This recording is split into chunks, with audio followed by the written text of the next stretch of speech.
Late May 1940. The skies over the English Channel, a lone RAF Spitfire is suddenly bounced by a swarm of 9 Luftwaffe Messerschmitts. According to the strict pre-war tactical manuals of the Royal Air Force, this equation has only one outcome. A pilot caught alone against such overwhelming odds should be shot down within seconds. It is a mathematical certainty. Yet, official combat reports reveal the impossible. This lone pilot survived a brutal 4-minute dogfight and actively turned the tables on his attackers. In the unforgiving arithmetic of aerial warfare, how did one man defy military science and survive? For decades, this 4-minute engagement has been repeated as a foundational legend of early World War II air combat, a romantic tale of defiance against the German war machine. But history is rarely that simple. When we strip away the post-war mythology and dig directly into primary squadron logs, original combat reports, and tactical diaries from the spring of 1940,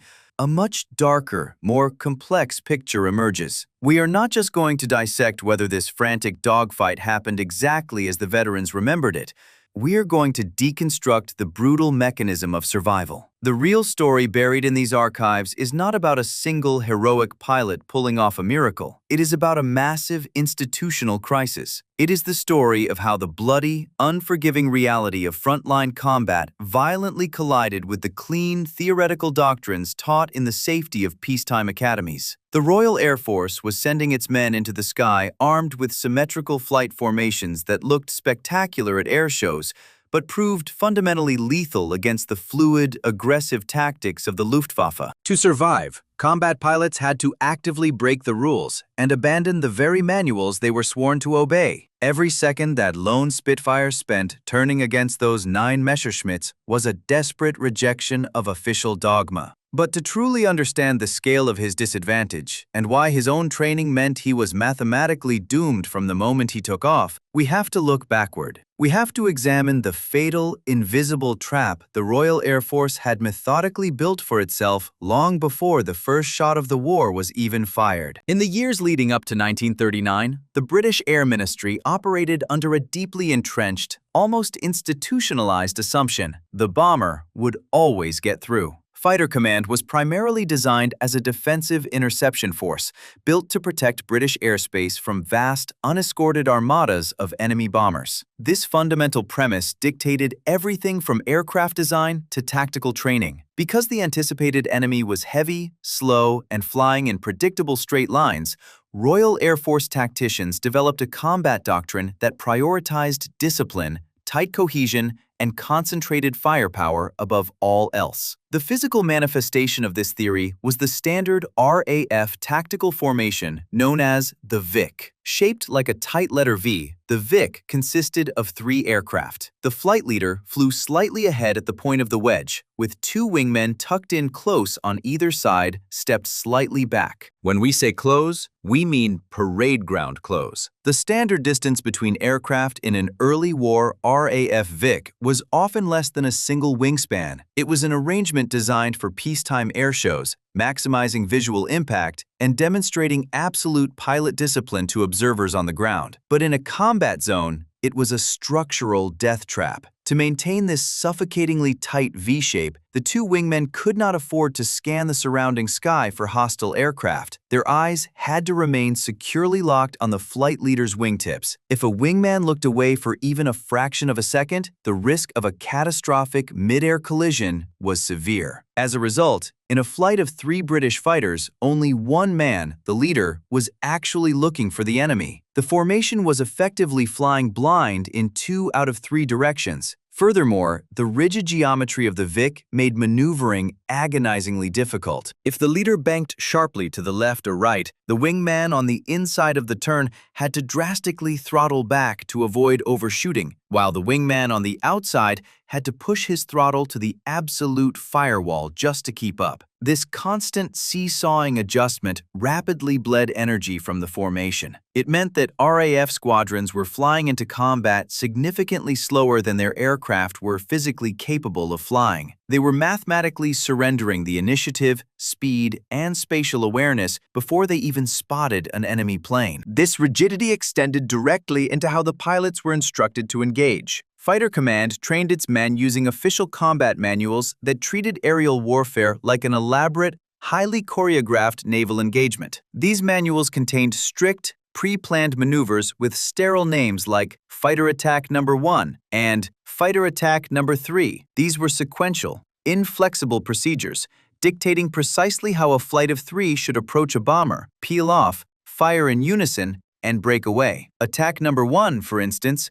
required the formation to line up astern of a target, fire in a disciplined sequence, and dive away downward. The doctrine assumed an orderly, predictable battlefield. It assumed the target would fly straight and level. Crucially, it assumed the enemy would not have fast, agile fighter escorts of their own, actively hunting the British interceptor. The Royal Air Force was preparing its pilots to execute flawless geometric equations in the sky, completely ignoring the chaotic, fluid, and violently unpredictable nature of three-dimensional combat. Across the English Channel, the German Luftwaffe was operating under a completely different paradigm. Their tactical philosophy was forged not in peacetime classrooms, but in the brutal, pragmatic laboratory of the Spanish Civil War. Between 1936 and 1939, German pilots of the Condor Legion had learned the hard way that tight, parade ground formations were suicidal against a determined enemy. Early in the Spanish conflict, the Germans, too, had flown in rigid, three-plane Vics, which they called the Ketta. But combat against agile, Soviet-built Republican fighters forced a radical, ground-up evolution. Forward-thinking combat leaders like Werner Mörders and Günter Lützow realized that speed, altitude, and mutual protection were the true currencies of survival. They systematically dismantled the three-plane Kette and replaced it with a revolutionary tactical framework, the Schwarm. The Schwarm was a formation of 4 aircraft divided into 2 pairs, or Rotten. It was loosely modeled on the shape of the fingertips of an outstretched hand, hence its later English designation as the Finger Four. The contrast with the British Vic was absolute. Instead of flying wingtip to wingtip, the German fighters spread out over a vast distance, often flying hundreds of yards apart, and crucially, they stacked themselves at different altitudes. This wide dispersion offered massive tactical advantages. Because they were not constantly terrified of colliding with each other, all 4 German pilots could spend 100% of their time scanning the horizon and the sun for threats. The structure was deeply symbiotic. The leader of the pair focused aggressively on hunting and attacking, while his wingman, known as the Kasmerek, flew slightly behind and to the side, dedicated entirely to watching the leader's tail. If an enemy fighter tried to drop behind the leader, the wingman was already in perfect position to shoot them down. The fluid spacing of the Schwarm also meant that German formations did not bleed vital energy when they maneuvered. If the formation needed to reverse direction, the aircraft simply crossed over each other's flight paths in a wide arc, seamlessly swapping sides without ever needing to violently adjust their throttles. They maintained their cruising speed, conserved their kinetic energy, and kept their mechanical advantage intact. By 1940, the Luftwaffe possessed a fighter doctrine that was inherently flexible,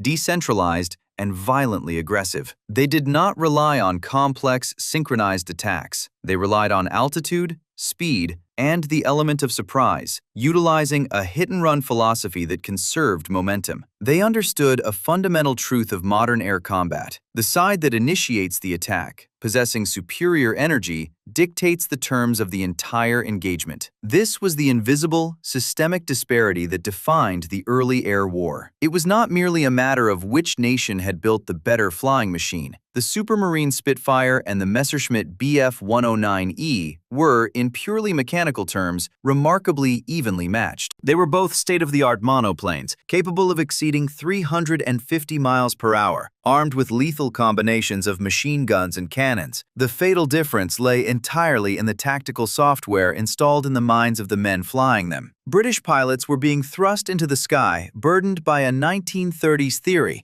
shackled to their squadron commanders, forced to maintain neat little triangles while scanning empty skies for unescorted bombers that were not there. They were structurally blind, deliberately slowed down, and mathematically disadvantaged by their own command structure. The British High Command remained blissfully confident in their symmetrical, choreographed manuals. But manuals do not bleed. and doctrines do not catch fire. When theoretical peacetime tactics meet the unyielding physics of frontline combat, reality always wins. For the RAF pilots holding their tight, predictable formations over the Channel in the spring of 1940, that reality was about to arrive at 400 miles per hour. It arrived in the form of diving Messerschmitts, dropping invisibly out of the blinding glare of the sun. On the morning of May 23, 1940, over the burning port of Calais, Pilot Officer Alan Deere of No. 54 Squadron was sitting precisely at the center of that fatal equation. Leading a section of Supermarine Spitfire Mark I's, he was flying a textbook defensive patrol, rigidly locked into the standard, tight Vic formation. The three fighters were practically wingtip to wingtip, adhering perfectly to the Air Ministry manuals,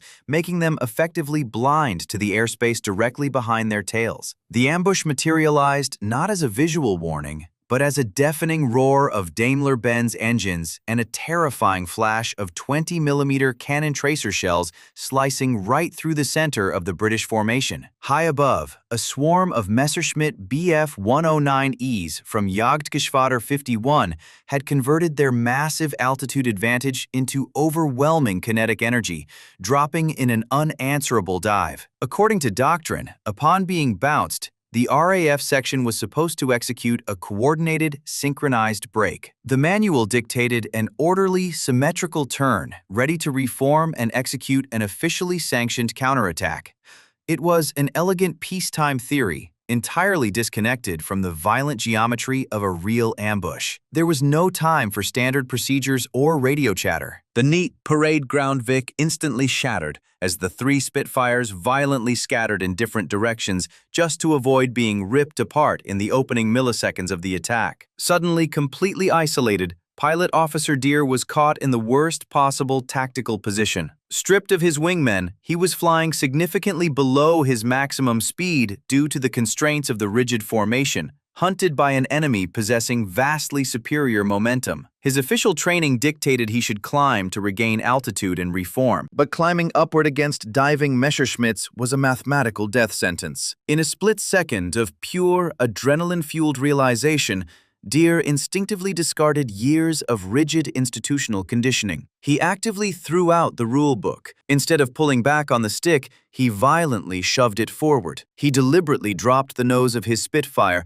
pointing the spinner straight down toward the dark water of the English Channel. He was actively throwing away his most precious tactical commodity, altitude, to desperately purchase raw kinetic speed. The physical forces inside the narrow cockpit were instantly agonizing. Negative G-forces threw him upward against his shoulder harness, while the Merlin engine screamed in protest as the airframe accelerated into a near-vertical dive. It was a crude, brutal, and unauthorized maneuver, born entirely from the mechanical imperative of survival. By intentionally breaking formation and diving away from prescribed doctrine, he denied the German pilots their easy kill. He had successfully traded his altitude to match their kinetic energy, forcing the heavy fighters to overshoot his original flight path. In that chaotic, split-second decision, the strict rules of the Royal Air Force were violently overwritten by the pragmatic physics of the front line. By breaking every rule he had been taught, the lone pilot bought himself exactly what he needed: a few more seconds of life. But as the Spitfire leveled out,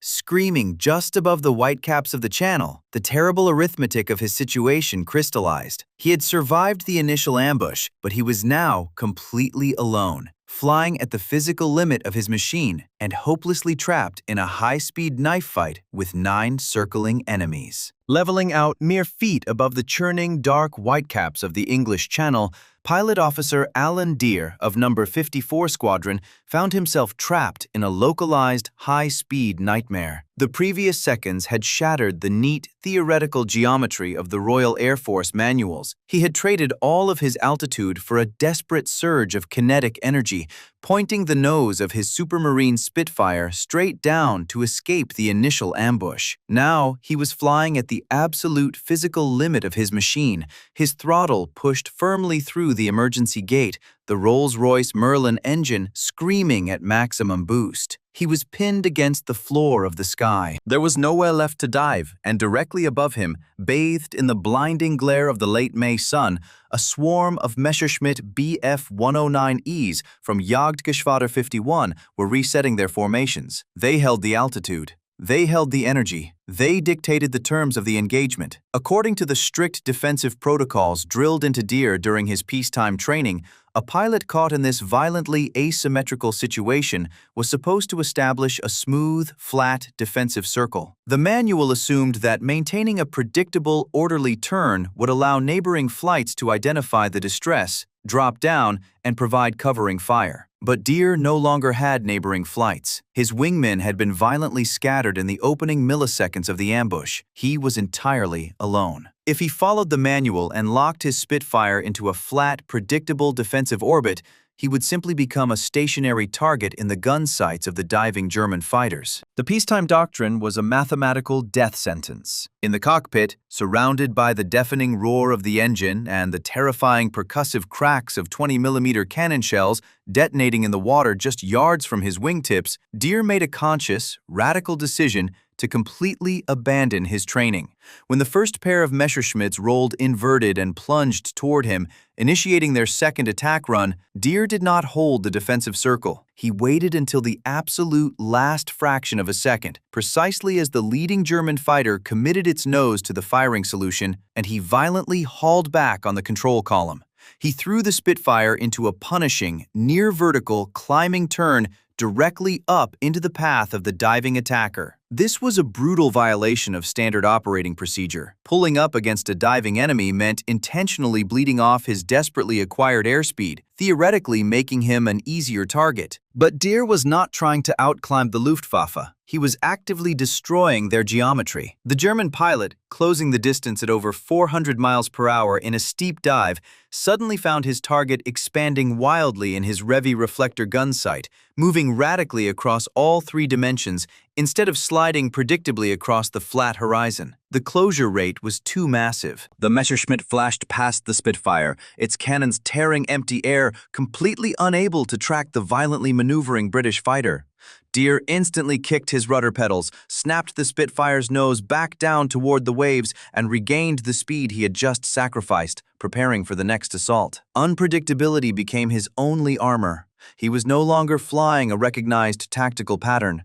He was fighting on pure, violent instinct. To truly comprehend the terrifying scale of what was happening in the airspace over the Channel on the morning of May 23, 1940, we must look past the romanticized post-war mythology of the lone hero and cross-examine the primary archives. Deere's own combat report, meticulously filed later that afternoon with the intelligence officer of 54 Squadron, describes a swirling, chaotic, and seemingly impossible engagement against 9 enemy fighters. For decades after the war, historians and skeptics assumed this specific number was slightly exaggerated, distorted by the massive adrenaline spike of a 22-year-old pilot fighting for his life. A single aircraft successfully evading 9 attackers for 4 continuous minutes defied the basic logic of aerial combat. But when modern researchers began matching the Royal Air Force operational record books against the recovered microfilm archives of the Luftwaffe Quartermaster General returns and the detailed flight logs of Jagdgeschwader 51, the true geometry of the fight snapped into sharp, unforgiving focus. The German records confirmed that a massive, multi-tiered fighter sweep was operating in the exact grid square where Deere was bounced. They were flying in their highly disciplined, decentralized Schwarm formations. It was not 9 aircraft swarming him simultaneously in a chaotic cinematic cloud. That is aerodynamically impossible at those speeds without the German fighters violently colliding with one another. Rather, it was a methodical, rotating, industrial carousel of kinetic energy. The Luftwaffe utilized a layered attack strategy. A pair of Messerschmitts, known as a Rote, would drop down from the sun, expend their accumulated energy in a high-speed firing pass, and immediately use that momentum to pull back up to a safe altitude to reset. The moment they pulled away, the next pair in the formation, already positioned above, instantly took their place, dropping their noses and initiating a fresh attack. To the lone British pilot, trapped at the absolute bottom of this deadly, invisible cylinder, fighting a continuous, unending barrage of plunging fighters from all points of the compass, it effectively functioned as a single, nine-headed adversary. The archival cross-reference validates the core terror of the engagement.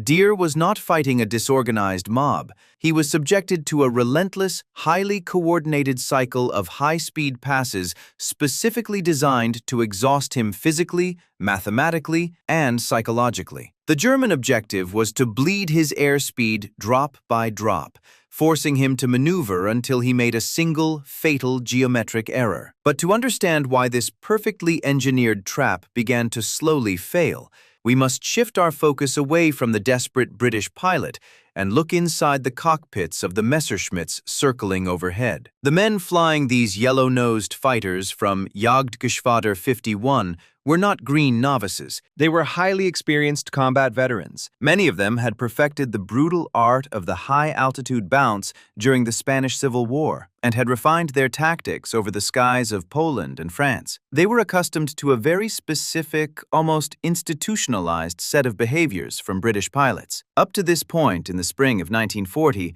the Luftwaffe had watched RAF squadrons stubbornly cling to their tight, inflexible Vic formations until they were systematically shot to pieces. When a solitary British fighter was occasionally caught isolated on the deck, the standard, predictable response was a desperate, straight-line dash for the English coast. This expected behavior made the British fighters incredibly easy, non-maneuvering targets for a high-speed diving attack. But the machine aggressively thrashing over the whitecaps directly below them was completely refusing to play its assigned role. Every single time a German pilot committed his nose down, anticipating a smooth, simple tracking shot, the Spitfire violently distorted its flight path. Deere was utilizing aggressive snap rolls, slipping the aircraft laterally through the air with heavy rudder input, and executing high-G, out-of-plane yo-yos that defied the predictable horizontal turns the Germans had been trained to expect. For the Luftwaffe veterans,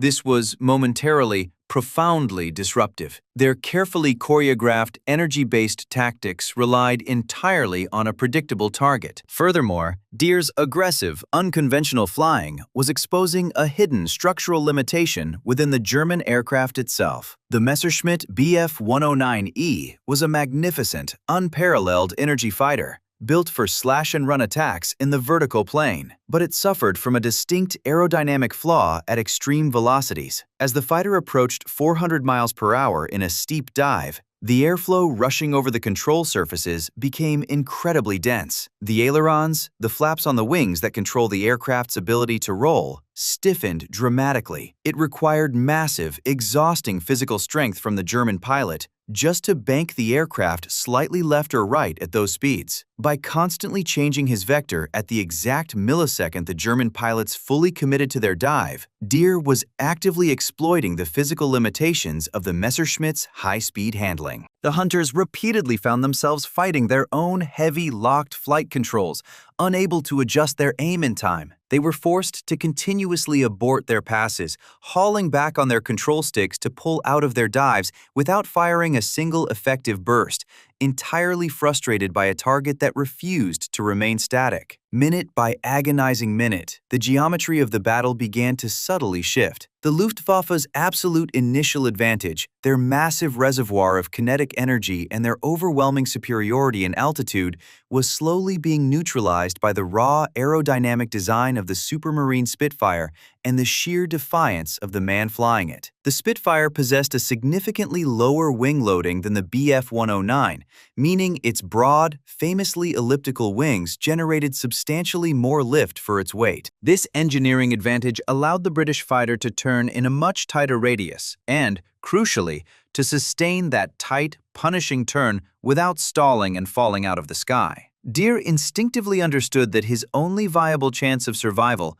was to force the Germans to fight on his terms, down in the thick air near the surface of the water, where agility mattered more than dive speed. Whenever a Messerschmitt overshot its diving pass and attempted to pull back up into the vertical, Deere did not run away. He hauled back on the stick, pulling the Spitfire into a grueling, sustained horizontal turn, actively attempting to drag the climbing German fighter into a turning fight. He was weaponizing the Spitfire's supreme maneuverability, forcing the Luftwaffe pilots to choose between abandoning their attack run entirely or bleeding off their precious life-saving speed to match his horizontal turn. Luftwaffe tactical doctrine strictly forbade engaging in low-speed, horizontal turning fights with highly maneuverable British interceptors. The Bf 109 was not designed for it. Yet the sheer, unexpected aggression of this lone Spitfire, actively snapping back at its attackers rather than fleeing, began to slowly drag the disciplined German pairs out of their established rhythm. As they repeatedly attempted to track his tight turns, the aerodynamic limits of the Messerschmitts were heavily tested. The automatic, leading-edge slats on the Bf 109's wings would frequently pop open with a violent, terrifying bang during these tight maneuvers, a mechanical warning to the German pilots that the aircraft was on the absolute razor edge of a catastrophic high-speed stall. They were being actively lured into a horizontal meat grinder, where the Messerschmitt's low-speed handling was notoriously unforgiving. Deere was refusing the German terms of engagement, forcing the superior force to fight in an aerodynamic environment that favored the lone defender. But fighting a perfect, highly aggressive defensive battle is not the same as actually winning. While Deere was successfully disrupting the German tactics and spoiling their firing solutions,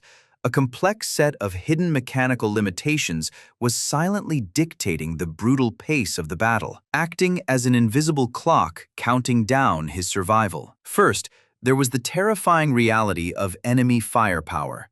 The Bf 109E was heavily armed with 2 nose-mounted machine guns and 2 20mm MGFF cannons mounted in the wings. These cannons were devastating weapons, firing highly explosive shells capable of tearing a Spitfire's aluminum airframe apart with a single, well-placed hit. But they possessed a severe logistical flaw that the Luftwaffe had yet to resolve. The cannons were drum-fed, and each heavy drum contained only 60 rounds of ammunition. In the chaotic, high-deflection environment of a high-speed dogfight, where firing windows lasted less than a fraction of a second, a German pilot could completely exhaust his entire cannon ammunition supply in just a few short, desperate bursts. Deere did not know it at the time, but he was not merely dodging bullets. He was actively waiting out their magazines. Every time he forced a German pilot to snap off a rushed, inaccurate burst and pull away, he was degrading their combat capability. However, Deere had his own fatal, highly documented mechanical flaw to manage, a flaw that demanded total, uncompromising concentration. The Rolls-Royce Merlin engine powering his Spitfire utilized a standard float-type carburetor. This meant that if he pushed the nose of the aircraft down too violently, initiating a negative G maneuver, the fuel inside the carburetor would immediately flood, and the engine would instantly cough, sputter, and cut out. Losing engine power, even for 3 seconds while fighting for survival at sea level against 9 enemy fighters, was a guaranteed, immediate death sentence. The German Daimler-Benz engines utilized advanced direct fuel injection, allowing them to push their noses down violently and execute negative G evasions without a single hiccup in power. To survive, Deere had to fly a flawlessly aggressive, violently erratic defense while meticulously, constantly avoiding the specific pitch angles that he knew would kill his own engine. He was fighting a war on 2 fronts, the Luftwaffe outside his canopy and the mechanical limitations of the engine bolted to his firewall. The physical and psychological pressure inside the narrow, freezing cockpit of the Spitfire was rapidly reaching an absolute breaking point. Aerial combat in the spring of 1940 was a matter of extreme, unassisted manual labor. There were no hydraulic flight controls to assist the pilot, and no pneumatic G-suits to prevent the massive pooling of blood in the lower extremities during high-speed maneuvers. For 4 continuous minutes, an absolute eternity in a dogfight where life and death are separated by milliseconds, Deere was subjecting his body to crushing gravitational forces. He was hauling a heavy control column with both hands, his boots kicking the heavy metal rudder pedals, his neck twisting violently on a constant swivel, frantically scanning the blinding, disorienting glare of the sun above, the dark, rushing water just feet below, and the small rear-view mirror bolted to his canopy. Sweat poured heavily into his eyes, stinging and momentarily blinding him. The sheer accumulation of lactic acid in his arms and shoulders made every single control input an agony of physical exertion. The noise inside the uninsulated cockpit was deeply overwhelming. The constant, deafening mechanical roar of the Merlin engine operating at maximum boost, the heavy, metallic clatter of his own Browning machine guns when he managed to snap off desperate, defensive deflection shots, and the terrifying, percussive crack of German cannon shells detonating in the water just below his wings, sending geysers of salt spray across his perspex canopy. He was fighting the sheer weight of the aircraft. He was fighting the invisible, crushing gravity of the G-forces, and he was fighting the overwhelming psychological terror of facing an enemy that seemingly possessed endless numbers, endless altitude, and endless energy. Through sheer, raw defiance, brute physical exertion, and a total, unapologetic rejection of the rigid peacetime manuals he had been trained to obey, Pilot Officer Alan Deere was holding his own. He was successfully surviving the mathematically unsurvivable. But the cold, unyielding mathematics of the air war were inescapable. Aviation fuel, burning at maximum throttle, was disappearing by the gallon. His limited supply of .303 caliber ammunition was nearly exhausted. He was bleeding vital kinetic energy with every violent evasion, and severe physical fatigue was rapidly, dangerously dulling his reflexes. He was fighting a flawless defensive battle, maneuvering precisely on the ragged edge of a stall, constantly spoiling the enemy's aim, but flying perfectly against a rotating, highly disciplined swarm of German fighters was only delaying the inevitable. You cannot win a battle of pure attrition when you are the only target in the sky. Something else, entirely outside of the cockpit, outside of the strict aerodynamic parameters of altitude, speed, and sustained turn rates, had to break the cycle. Something else was quietly turning the tide in the empty sky above the English Channel. That invisible factor was the merciless tyranny of aviation logistics. While Deere fought his localized war of physical endurance against the heavy controls of his Spitfire, the Luftwaffe pilots circling above were fighting a ruthless, uncompromising enemy of their own, the fuel gauge. The Messerschmitt Bf 109E was an apex predator of the vertical plane, but it harbored a fatal strategic flaw. It was designed primarily as a short-range point defense interceptor, cursed with a notoriously small internal fuel capacity. Operating near the extreme edge of their tether over the Channel coast, the German fighters were strictly bound by time. Once a Luftwaffe pilot dropped his nose and pushed his Daimler-Benz engine to maximum combat power, fuel consumption spiked exponentially. The brutal reality of the 1940 air war meant these specific pilots had, at most, 10 minutes of actual combat time before they risked running dry over hostile water. Every violent evasion Deere executed, every time he forced a hunter to abort a firing pass and claw back up to altitude, he was not just dodging cannons, he was actively burning through their microscopic reserve of return fuel. But fuel starvation was only half of the German crisis. Modern analysis of the Luftwaffe's own operational archives, mapping the overlapping flight paths of Jagdgeschwader 51, reveals a critical breakdown in their execution of the ambush. The terrifying swarm of 9 aircraft that Deere reported was almost certainly not a single, flawlessly synchronized unit. It was the result of 2 distinct German formations simultaneously converging on an isolated, highly vulnerable target. In their eagerness to score a confirmed kill, the legendary discipline of the German Schwarm began to fracture. The localized airspace directly above the desperately maneuvering Spitfire became dangerously congested. Instead of maintaining a methodical, rotating carousel of layered attacks, the German pilots began actively tripping over each other. A Messerschmitt hauling out of a high-speed firing pass would suddenly find itself pulling up directly into the dive path of another German fighter initiating its own run. To avoid catastrophic mid-air collisions, Luftwaffe pilots were repeatedly forced to violently break off their attacks before they could even align their gun sights. They were wasting their accumulated kinetic energy and incinerating their dwindling fuel just to avoid destroying their own comrades. The disciplined, mechanical hunt was rapidly degrading into a crowded, disorganized scramble. Inside the tight confines of the Messerschmitt cockpits, the psychological pressure abruptly shifted. The predatory thrill of the initial bounce evaporated, replaced by the rising panic of red, low-fuel warning lights flickering alive on their instrument panels. They were no longer executing a tactical masterclass, they were fighting a stopwatch. The engagement had violently transformed from a coordinated aerial ambush into a desperate, agonizing race against time for both sides, where the first machine to falter would inevitably plummet into the dark water below. The localized airspace over the channel had become a pressure cooker of desperate mathematics. The physical breaking point was fast approaching for both the machines and the men flying them. Down on the deck, Pilot Officer Deere was running out of miracles. His frantic, continuous evasive maneuvering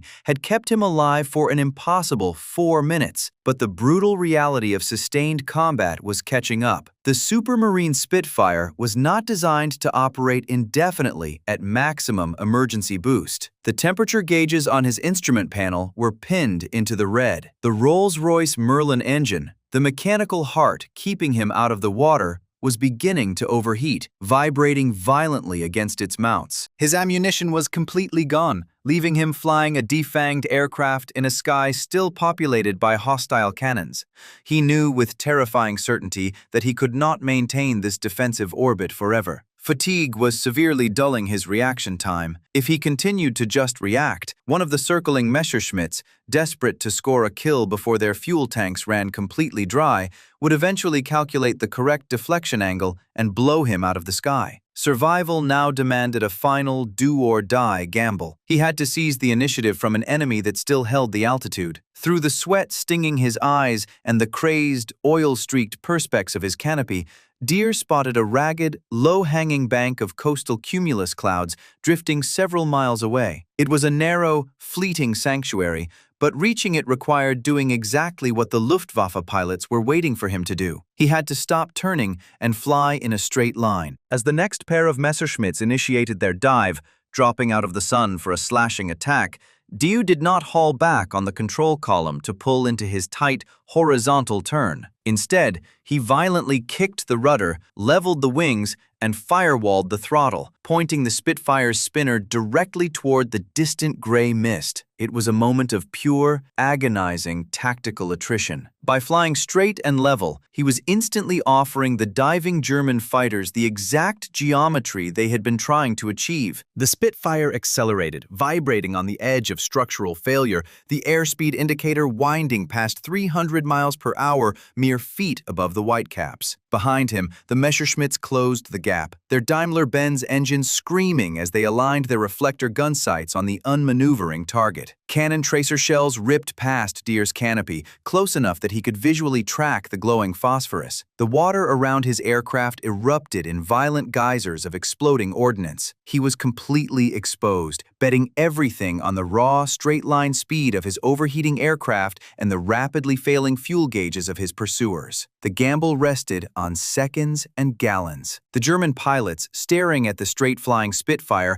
pushed their throttles to follow, but the relentless tyranny of their own fuel tanks finally shattered their discipline. The red warning lights in their panels were no longer flickering, they were burning steady. To chase Deere into the clouds meant incinerating the absolute last drop of aviation fuel required to cross the channel back to their bases in France. They had hit the mathematical wall of their operational range, at the absolute last possible fraction of a second. With German cannon shells walking terrifyingly close to his tail surfaces, the hunters were forced to pull away. The Messerschmitts abruptly broke off their pursuit, hauling back on their sticks, trading their kinetic energy for altitude as they turned sharply southeast, abandoning the hunt to secure their own survival. Deere's Spitfire punched violently into the dense, blinding whiteout of the cumulus cloud bank. The deafening roar of cannon fire instantly vanished, replaced by the rushing sound of damp air tearing over the metal wings. He had survived the mathematically impossible. But as his breathing slowed and the adrenaline began to crash, leaving him physically shaking in the freezing cockpit, a new reality set in. He was alive, nursing a battered, overheating aircraft back toward the English coast. Yet, returning to his base at RAF Hornchurch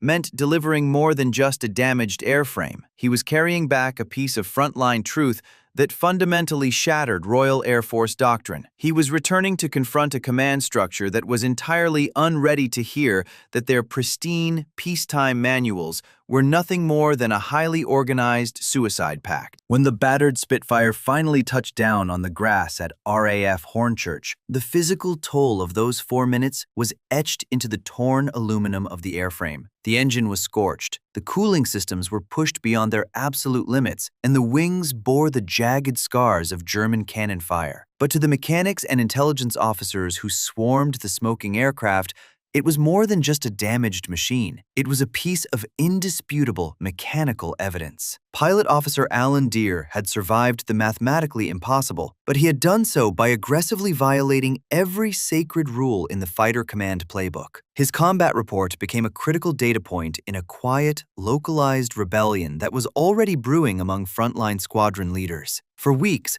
combat veterans had been sending urgent, frustrated reports back to the Air Ministry, warning that the tight parade ground formations were getting good men killed. A massive institutional friction was building. On one side stood the top brass, heavily invested in their sterile pre-war theories, reluctant to abandon the disciplined, symmetrical tactics they had spent years perfecting. On the other side stood the pilots, who actually had to fly into the meat grinder, the men who knew the grim, unforgiving truth of modern combat. Deere's frantic, localized war of attrition over the Channel did not change Royal Air Force doctrine overnight. Bureaucracies do not pivot on a single dogfight, no matter how spectacular. However, his survival added profound, undeniable weight to a mounting pile of frontline evidence. The sheer physics of his escape proved that the rigid, symmetrical manuals were a lethal liability. Slowly, reluctantly, but inevitably, the pristine theories of the 1930s were quietly discarded. Driven by the absolute necessity of survival, British fighter squadrons began to fundamentally restructure themselves. The claustrophobic three-plane Vic was systematically dismantled. In its place, frontline commanders adopted a decentralized, fluid system based on pairs and 4-ship flights. The Royal Air Force was forced to swallow its institutional pride and essentially mirror the very tactics the Luftwaffe had used against them. Altitude, raw speed, and mutual spatial awareness became the only currencies that mattered. The official doctrine was finally catching up to the bloody reality of the sky. The bullet holes riddling that single Spitfire at Hornchurch told a story of tactical obsolescence that the High Command could no longer afford to ignore. The legend of one lone pilot fighting 9 enemy fighters was never just a romantic story of heroism, nor was it merely a miraculous escape from an impossible ambush. It was the violent, real-time death of an outdated military theory, a moment when the unforgiving reality of the English Channel definitively shattered the delusion that combat could be controlled by predictable peacetime geometry. The men who actually survived the brutal summer of 1940 were not the pilots who flawlessly executed the synchronized doctrines taught at the academy, but those who possessed the clarity to recognize that the manual itself was a lethal trap. In the absolute arithmetic of modern war, tradition will always get you killed, while ruthless adaptability remains the only weapon that truly outlives the machine.